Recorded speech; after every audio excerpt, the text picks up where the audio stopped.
Bitcoin hits a ceiling of resistance. No surprise there. Maybe not even much of a surprise on the economic news. Actually, economic news was really good this morning, but price action doesn't really seem to care. Hey guys, it's Keith Allen. Busy rest of the week, but wanted to bang one of these out for you this morning before the day gets away from me. So let's just climb in and take a look at what's happening here. I'm going to start here. By the way, live chat is open, and this one's going to be quick because I'm actually getting ready to climb into a Tony Robbins seminar. So yeah, believe it. I'm going to do it. So let's see what we have here. We're going to start on the candle chart because this is where all the technical drama is happening. And to me, the signs are very, very clear. We'll then, of course, look at the order book and order flow and see if we can make any conclusions from that as well. So starting here on the candle chart here, I want to show you here on TradingView. This is my Bitcoin daily view of what's happening here.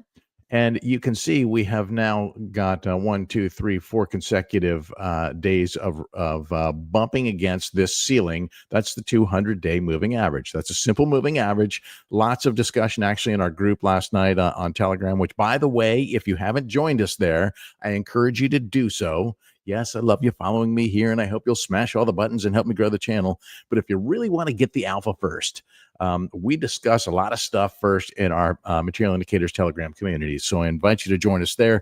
Links are in the description of the video here and also on the Material Indicators X page. So you got that going for you. Hope you'll join us. It's a fantastic trading group. Anyways, we're talking about simple moving averages versus EMAs, and this is just what works for me. You use what works well for you. But, we have a couple things happening here. Obviously, we had these death crosses between the green 21 and the red 50, then the blue 100, and now it looks like we are on a direct path to death cross the 200. That's not a good sign. Okay. We had a little bit of momentum coming off of these support tests. And I like the fact that we went to the trend line and closed above the trend line each day. We wicked below it. There was a CME gap fill down here that got taken care of, but we still have a couple of potential targets that could be lower, including the 75, 76K range, which is well correlated with the 50-week moving average. Now, there's a chance that we get the full retrace all the way down here to 69, 70K, which would be a complete retrace of the Trump pump. We discussed that yesterday a bit. And so that's something to keep an eye on. What I don't like about that is it does really kind of jeopardize the structure here. And the other thing that I don't like about it is it would also likely push the weekly RSI down below this 41.5. That's really my line in the sand here. So I'm watching this kind of collectively. I'm watching this weekly RSI. I want it to stay above this 41.5 level on the weekly chart. A wick below it, or a line below it, I guess, would not concern me so much as a weekly close below it. So we could push down, potentially flush down to this 2021 top, and then rebound. So that's something I'll be watching very, very closely. The A1 slope line is another thing that I'm watching here, at least on the lower time frames here. It's giving me some indication of what's happening here with the momentum. And you can see, and I've highlighted here, we have a shift in momentum here. So I was not really expecting to see a close above the 200-day moving average today, despite the fact that we had economic news.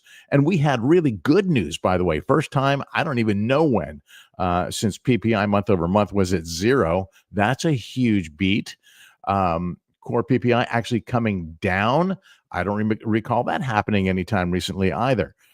Jobless claims are tame, cooler than expected. This was a fantastic economic report, and the market said, meh.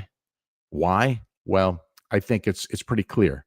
We have a situation, and I've written about this on X.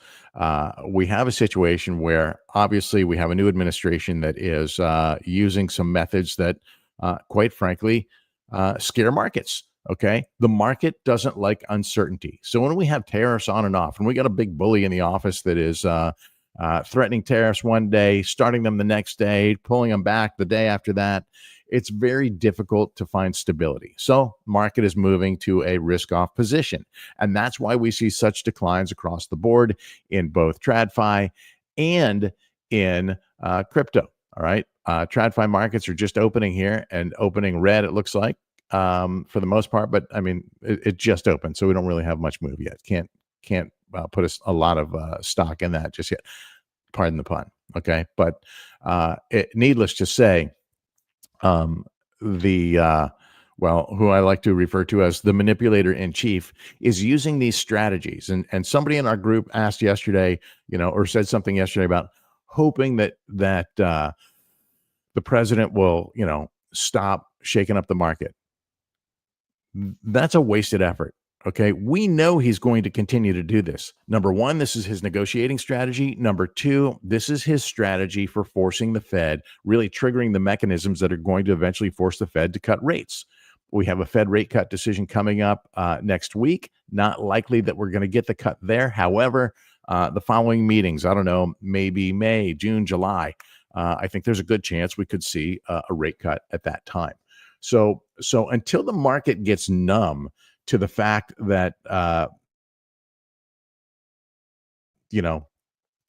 administration is going to continue to act this way, and that they are fine with the pain that they're inflicting on the market because they want to trigger these mechanisms that force the Fed to cut. So bake it in, deal with it, zoom out and look at the macro. And the macro to me, as ugly as the daily looks here, okay? The macro to me, if we zoom out, we can get a little bit different perspective here and see that the trend is still intact, and even the moving averages are unwound. So this is something that I think we really need to watch. Something else I'm in tune to. Let me see if I can. I think I put this on a new chart yesterday. I made a copy, and let's see if I have. Yep. Okay. So remember this. This was the 2021 mid-cycle top. Let's look at something. And this is not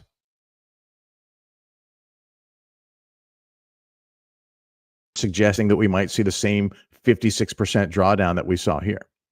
But I do think that there's a good chance that this plays out as a mid-cycle top here. We're still in this halving phase, post-halving cycle, and that is well intact. We're still very early. The amount of drawdown that we've seen since the all-time high, also not a concern for me. There's plenty of examples of much bigger corrections in bull markets. So that doesn't faze me in the least bit at this stage.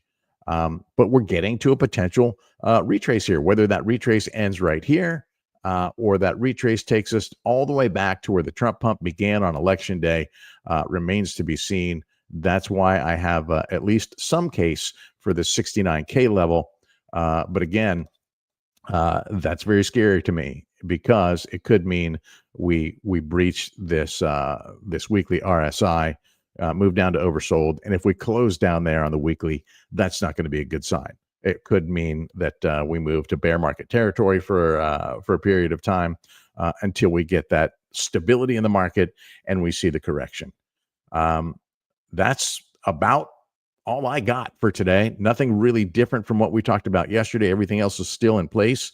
And with that, I will give you a view of fire charts. This was something else that I was looking at this morning that I shared on X and in our communities, was that, the path of least resistance here.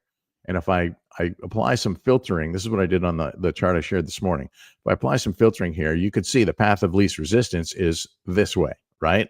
So yes, the economic data could have pushed us up. It didn't.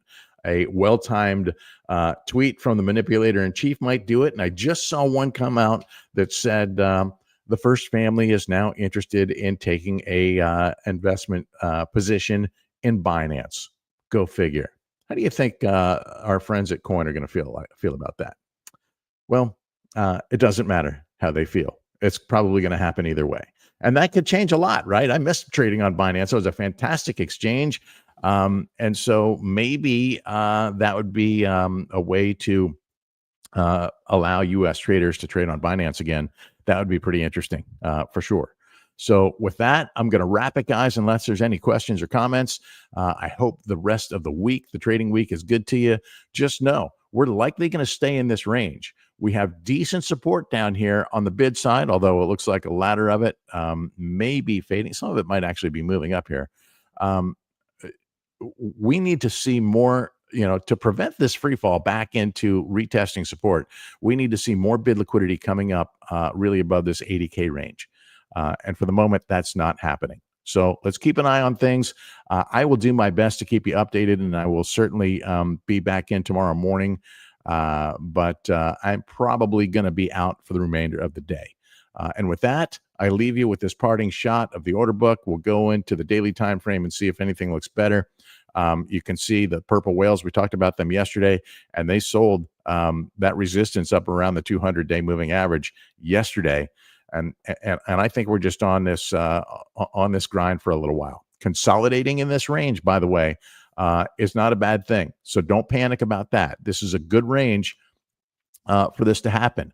I'm fine with consolidating right here on this trend line, right around this trend line would be fantastic. And I'm also fine with picking up a little more Bitcoin at a discount if we are to wick down into these places. I just want to see a quick recovery if we do. And with that, I'm going to wrap it, guys. Hope you have a fantastic trading day and trading week. We'll talk again tomorrow.